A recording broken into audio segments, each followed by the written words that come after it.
Bienvenidos a este segmento de Tierra Buena para el Día del Señor, en donde compartimos la palabra, el padre Miguel Ángel Saloma, el diácono José Antonio Tame y un servidor, y compartimos con ustedes el mensaje de la palabra de Dios el próximo domingo. Nos da mucho gusto estar con ustedes y seguir domingo a domingo los pasos de Jesús. Bienvenidos. Gracias. Padre diácono, te toca la reflexión, iniciar la reflexión. ¿Quisieras que Ujú. Eh, leyera el texto o quieres sí, decir algo? si me permites, sería unas palabras. En este domingo, queridos hermanos, vamos a comenzar a leer, como ustedes saben, en este periodo nos toca leer el Evangelio de Lucas, entonces ya vamos a empezar a leerlo casi de manera continuada, pero en este domingo hay una carta de Pablo que es fundamental para entender cómo debiera funcionar la iglesia, ¿no?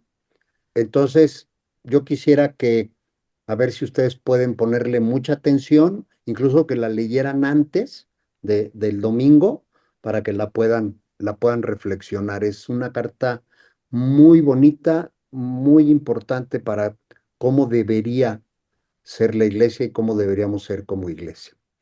Bien, pues vamos a leer el texto. Del Evangelio según San Lucas. Muchos han tratado de escribir la historia de las cosas que pasaron entre nosotros, tal y como nos las transmitieron los que las vieron desde el principio y que ayudaron en la predicación. Yo también, ilustre Teófilo, después de haberme informado minuciosamente de todo desde sus principios, pensé escribírtelo por orden para que veas la verdad de lo que se te ha enseñado. Después de que Jesús fue tentado por el demonio en el desierto, impulsado por el Espíritu, volvió a Galilea, iba enseñando en las sinagogas, todos lo alababan y su fama se extendió por toda la región. Fue también a Nazaret, donde se había criado. Entró en la sinagoga, como era su costumbre hacerlo los sábados, y se levantó para hacer la lectura. Se le dio el volumen del profeta Isaías, lo desenrolló y encontró el pasaje en que estaba escrito: El Espíritu del Señor está sobre mí, porque me ha ungido para llevar a los pobres la buena nueva, para anunciar la liberación a los cautivos y la curación a los ciegos, para dar libertad a los oprimidos y proclamar el año de gracia del Señor. Enrolló el volumen, lo devolvió al encargado y se sentó. Los ojos de todos los asistentes a la sinagoga estaban fijos en él. Entonces comenzó a hablar, diciendo: Hoy mismo se ha cumplido este pasaje de la Escritura que acaban de oír. Muchas gracias, Padre Jaime. Yo quisiera empezar mi reflexión diciendo que los tres primeros versículos están tomados de la introducción que hace Lucas a su evangelio. Los siguientes versículos ya están tomados del capítulo 4. Y ahorita explico para que digan, hermanos, ¿cómo? Se perdieron tres capítulos. No, no se perdieron. Ahorita déjenme explicarlos. Lucas en su introducción le explica a Teófilo, que era un converso que pertenecía a una comunidad cristiana, pero que está hablándole a todos los cristianos. Teófilo representa esta comunidad cristiana a la cual va dirigida el Evangelio, ¿no? Y Lucas nos dice, pues, que hizo investigación, que preguntó, que estuvo investigando, seguramente consultó fuentes que ya había, y entonces, con base en toda esa investigación que hace, él crea este evangelio, escribe este evangelio inspirado por el Espíritu Santo. Y recordemos, queridos hermanos, que el evangelio de Lucas está muy orientado, dirigido al discipulado, es el evangelio del discípulo de Cristo, ¿no?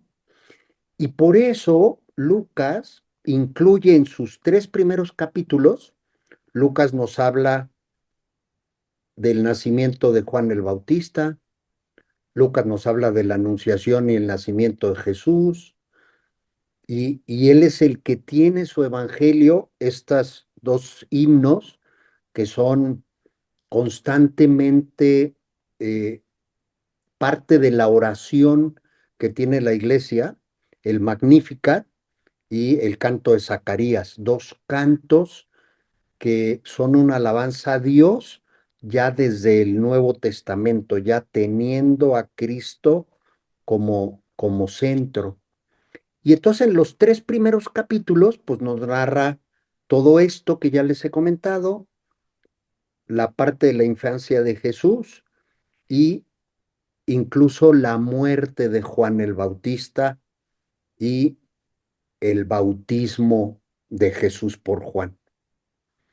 Ahí termina el 3 capítulo de Lucas. El 4 capítulo de Lucas empieza con perdón, el 3 capítulo termina con las tentaciones que le hace el demonio a Jesús. Perdón, ahí por el lapsus. El 4 capítulo empieza precisamente con estos versículos. Y si ustedes ven lo que hace Jesús, dice el texto anterior con lo que termina, que Jesús ya era famoso, que ya había hecho muchas cosas en varias tierras, pero antes de empezar a relatar todo eso que ya había hecho Jesús o que se iba a hacer en el futuro de aquel tiempo, Lucas centra su atención en que la profecía de Isaías se está cumpliendo en Jesús y Jesús mismo es el que se reconoce ya como Mesías. Y reconoce Jesús que todo lo que había dicho Isaías es verdad. El Espíritu del Señor está sobre mí porque me ha ungido. El Espíritu de Dios ya está sobre Jesús y ya lo platicamos cuando reflexionamos lo del bautismo de Jesús. Y entonces esto hace que Jesús empiece a ser realidad y empiece a ser verdad lo que dice esta profecía. Empieza a llevar a los pobres la buena nueva, empieza a anunciar la liberación a los cautivos, la curación a los ciegos, para dar la libertad a los oprimidos, etcétera, etcétera, etcétera. Entonces aquí nos está diciendo Lucas que Jesús es realmente el Mesías y que se está cumpliendo lo que las profecías habían dicho de Jesús. Y que Jesús, queridos hermanos, es el centro de toda la salvación. Con él inicia y arranca toda la salvación. Y entonces, todo lo que hace la iglesia, y lo quiero aquí ligar con la carta de Pablo a los Corintios, todo lo que hace la iglesia, que es el cuerpo místico de Cristo, que todos y cada uno de los bautizados por el bautismo somos presencia de Cristo en el mundo, pues la iglesia que somos todos nosotros, tenemos que trabajar y funcionar partiendo de la premisa que Cristo es el centro. Cristo es el que nos hace ser. Cristo es el que nos permite también el hacer. Y este hacer es muy importante. Y es donde Pablo hoy nos llama la atención de que efectivamente en la iglesia hay diferentes, no me acuerdo exactamente la palabra que dice Pablo, pero como diferentes lugares, como diferentes actividades, como diferentes posiciones, ¿no? Pero ninguna posición es más que otra. Cada una de los dones que nos ha regalado el Espíritu Santo para que hagamos nuestra función en la iglesia es para que actuemos así, como un cuerpo, porque en esta carta de Pablo a los Corintios asemeja al cuerpo el cuerpo físico con el cuerpo de Cristo, que es la iglesia. Y como nosotros sabemos, en el cuerpo, pues la vista es muy importante, pero solita como que poco valdría, ¿no? O la boca es muy importante porque sería difícil comunicarnos, pero sin ella no. O vemos cómo todos nuestros organismos, si no funcionan adecuadamente, todos los demás organismos pueden funcionar bien, pero con uno que no funcione bien, todo se empieza a descomponer, ¿no? Lo vivimos, ¿no? Entonces, hoy yo quisiera invitarlos, queridos hermanos, y perdón, Padre Miguel, Padre Jaime, si me desvío un poco del Evangelio, pero hoy nos dice Jesús, yo soy el Mesías, yo soy el Mesías, yo soy el que le da vida a mi iglesia. Y mi iglesia tiene que trabajar como una sola. Y no es que el obispo sea más y que el presbítero sea más y que la religiosa sea más y que el consagrado sea más. Todos y cada uno de nosotros estamos llamados a tener una misión en la iglesia, que es que anunciar el evangelio de Jesucristo. Ahí quisiera dejar mi primera reflexión, Padre Jaime, si me hace favor. Padre Miguel, si gustas compartirnos tu reflexión. Gracias, Padre José Antonio. Sí, este texto me resuena con lo que estamos viviendo del año jubilar. El año jubilar es un año de perdón, de emparejamiento, ¿no? En la antigüedad, el año jubilar era un Shabbat largo, muy largo, ¿no? Un tiempo de gracia, un tiempo de presencia de Dios.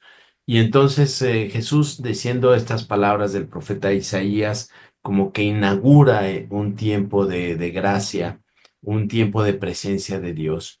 Y la presencia de Dios nos tiene que llevar a conductas muy concretas, ¿no? El emparejamiento de la economía, el emparejamiento de la amistad. Es decir, en la antigüedad, y esto es muy, muy difícil de comprender para el mundo de hoy, pero en la antigüedad el sistema económico era cerrado. Había una cantidad de dinero que no se multiplicaba. Ahora las economías crecen y se multiplican, y los bienes de producción se multiplican y la ganancia de la gente se puede dar sin quitarle a otros, ¿no? Pero en la antigüedad había un determinado número de monedas y quien tenía dos, pues le quitaba una a una persona, ¿no? Entonces, este sistema cerrado también afectaba al honor de las personas.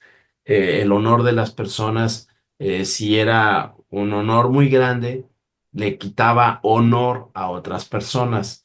Este sentido de las cosas cerradas son muy importantes a la hora de considerar los textos de las escrituras, ¿no? Porque nosotros juzgamos estas palabras con un criterio muy, muy distinto. La experiencia económica de nuestra sociedad es un criterio muy distinto de la experiencia económica del tiempo de Jesús.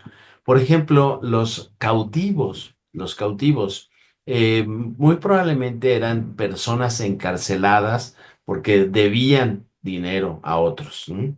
Debían dinero a otros. Entonces el anuncio del año jubilar es el perdón de las deudas, es el perdón, el emparejamiento, el regresar a la amistad. Y esto está señalado por la presencia efectiva de Dios en el mundo, y efectivamente, como lo decía el padre Toño, es una presencia que se da a través del Mesías.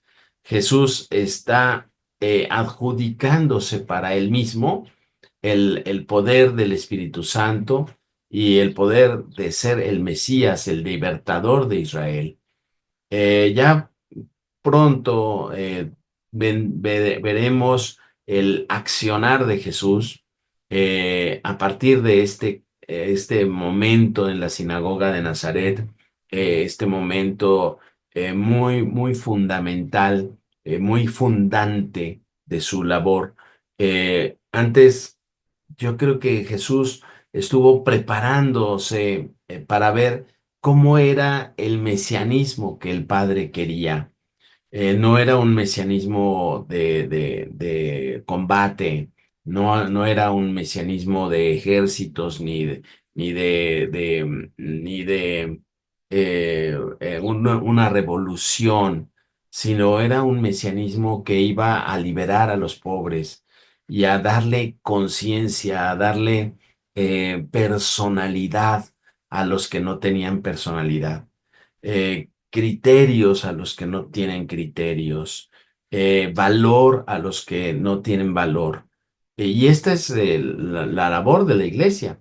Nosotros seguimos trabajando, a veces nos desviamos del propósito, pero la iglesia sigue dándole personalidad a las personas. Pero vamos a decirlo con una repetición, personalidad a las personas, a las personas concretas, les damos un servicio, un quehacer, una dignidad o una dignidad de hijos de Dios. La iglesia tiene que seguir siendo júbilo, júbilo en el mundo. A veces no lo percibimos así, pero yo creo que esto es eh, grandísimo, grandísimo. El proyecto de Jesús, pensado por Jesús a lo largo de sus años, él no lo sé, no lo sé, pero no lo podemos saber, pero yo me lo imagino diciendo, ¿cómo tengo que ser Mesías? Y preguntándole al Padre, ¿debo prepararme para la guerra? ¿O me debo preparar para correr a los romanos? ¿O me tengo que preparar no sé, no sé? Y decide, en base a la palabra del Padre, a la voluntad del Padre, dirigir su mesianismo a la alegría, al emparejamiento, a la amistad, al amor. Y esto tiene que ser un fruto de nuestra reflexión también. ¿En qué tipo de mesianismo queremos injertarnos como iglesia? ¿En qué tipo de mesianismo? ¿Un mesianismo pues espiritualoide? ¿O un mesianismo guerrillero? ¿O un mesianismo eh, pues espiritual? ¿Qué tipo de mesianismo? Y nosotros nos podemos preguntar a nosotros mismos, ¿qué tipo de servicio descubro que el Padre quiere que yo tenga? Ujú. Yo lo dejaría así. Gracias, Padre Miguel, por la reflexión. A mí me llama la atención, pues, esta narración de Jesús en la sinagoga, leyendo la lectura y hablando de ella. Pues realmente me evoca mucho a la liturgia de la palabra que celebramos en la misa. Es una de las partes centrales de nuestras asambleas eucarísticas, esto de la palabra proclamada. Y bueno, me llama mucho la atención porque haciendo un poco la relectura de este texto, pues es Jesús mismo quien proclama la palabra en nuestros domingos. Él es quien nos dice que se hace realidad, que nuestra historia puede tener otro rumbo, otro camino. Eh, Inicia el texto del Evangelio diciendo, Muchos han tratado de escribir la historia de las cosas que pasaron entre nosotros, tal y como nos las transmitieron los que las vieron desde el principio y que ayudaron a la predicación. Sin lugar a duda es Dios mismo en su iglesia quien va transmitiendo su propia palabra y nos va señalando esta buena noticia, nos va enseñando Jesús a releer nuestra vida de una manera distinta. Este pasaje de Isaías, que era del Antiguo Testamento, lo aprende o más bien nos los transmite diciendo, es una realidad, la realidad de la alegría, del perdón, de lo que ya hablaban ustedes, se hace verdaderamente una realidad en nosotros.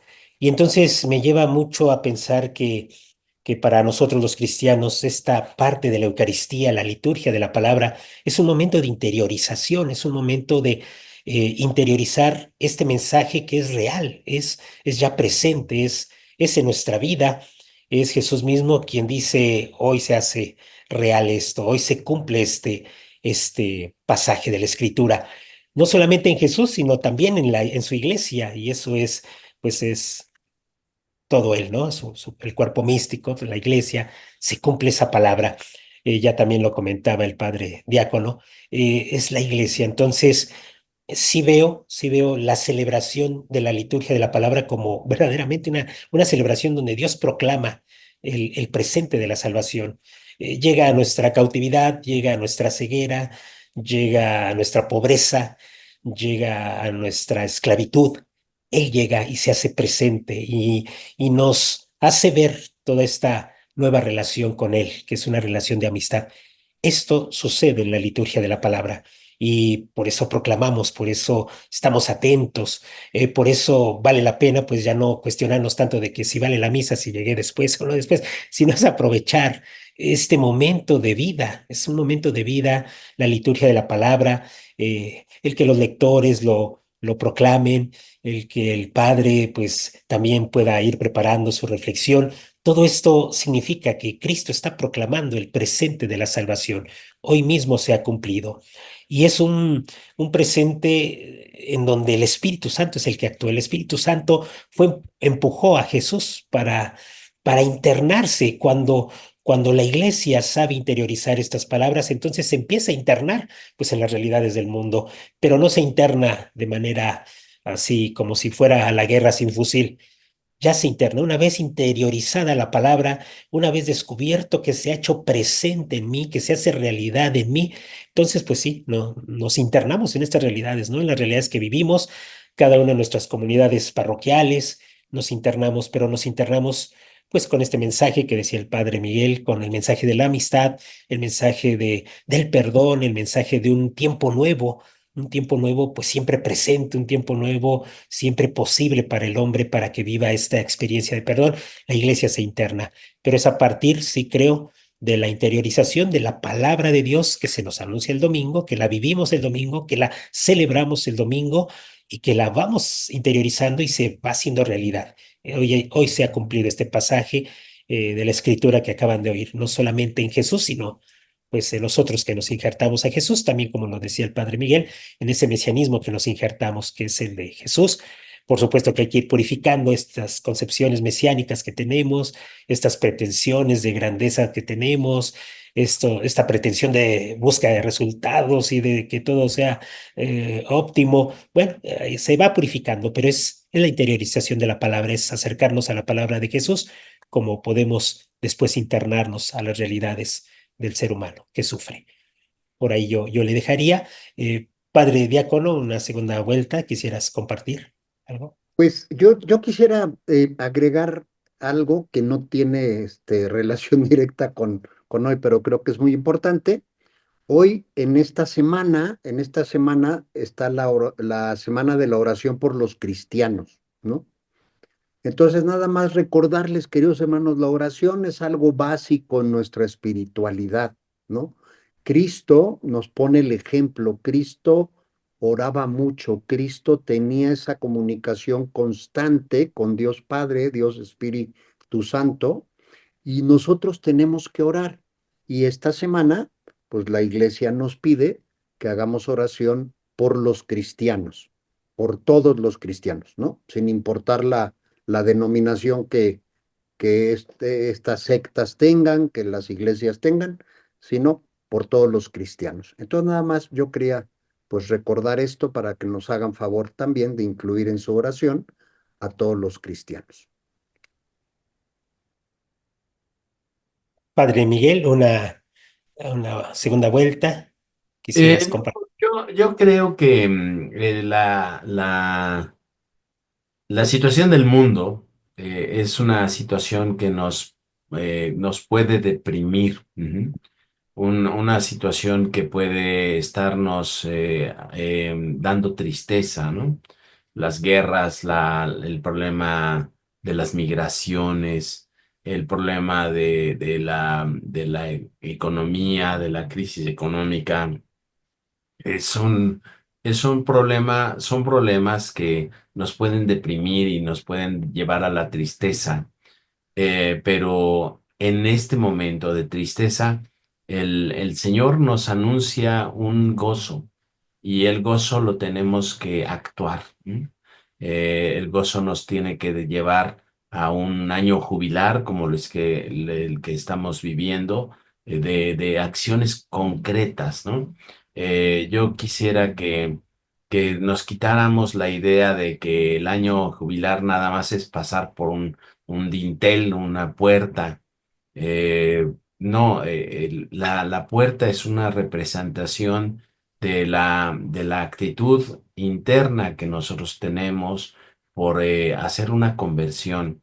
Y esta conversión, creer que el Espíritu Santo está sobre nosotros. No podemos compararnos a Jesús, pero está sobre nosotros para que nosotros imprimamos un nuevo estilo de justicia, un nuevo estilo de emparejamiento, un nuevo estilo de libertad para las personas. Y esto me parece que, insisto, porque ya lo dije en mi primera reflexión, es una alegría muy grande.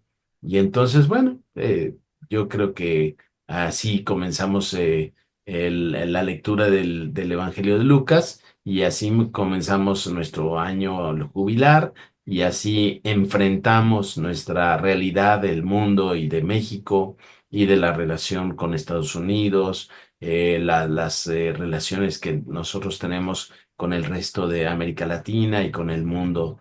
Las enfrentamos teniendo una conciencia de año jubilar, de un emparejamiento. ¿No? Bueno, eso es lo que yo pienso. Muy bien, pues muchas gracias, amigos, hermanos que nos siguen. Esta es nuestra reflexión, esta es la propuesta que en este domingo les compartimos. Ojalá les pueda ayudar en la reflexión e interiorización de la palabra de Dios y que puedan vivir siempre este domingo con mucha alegría, con mucha disposición a escuchar la palabra. Les seguimos pidiendo de favor que puedan dar like a, a este espacio que ojalá les pueda servir, que también hagan sus comentarios, eso también es de mucha ayuda, nos ayuda a interactuar y bueno, muchas gracias a todos y que tengan feliz domingo.